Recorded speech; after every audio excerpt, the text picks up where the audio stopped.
4 tahun menjalani hukuman penjara tampaknya tidak membuat dua pengedar narkoba ini jerah.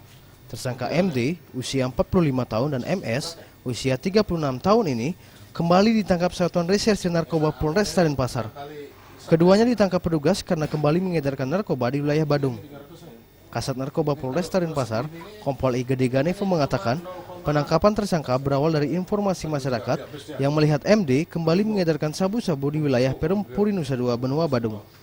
Menanggapi laporan tersebut, pihaknya langsung mendatangi TKP untuk melakukan penyelidikan. Sesaat kemudian, petugas melihat tersangka MD sedang berada di dalam kamarnya. Petugas langsung masuk dan menangkap MD.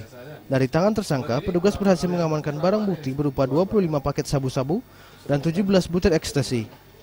Petugas kemudian melakukan pengembangan dan berhasil mengantongi identitas rekannya yang berinisial MS. Tanpa membuang kesempatan, petugas langsung menangkap MS di rumahnya di Jalan Segar Geni, Tanjung Benua, Badung. Dari tangan tersangka MS, polisi berhasil mengamankan 9 paket sabu-sabu. Kedua tersangka dan barang bukti langsung digiring ke Polres Denpasar untuk menjalani pemeriksaan lebih lanjut. Jadi dua orang tersangka, satu kita tangkap di wilayah Dualu dan satu lagi di Tanjung Benua. Nah, kedua orang ini jadi merupakan residivis yang saat ini sedang pembebasan bersyarat.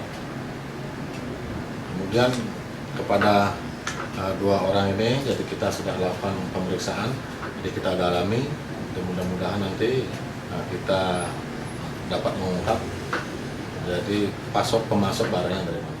Jadi kita masih berupaya terus. Kini, kedua tersangka mendekam di balik jeruji besi Polres Denpasar.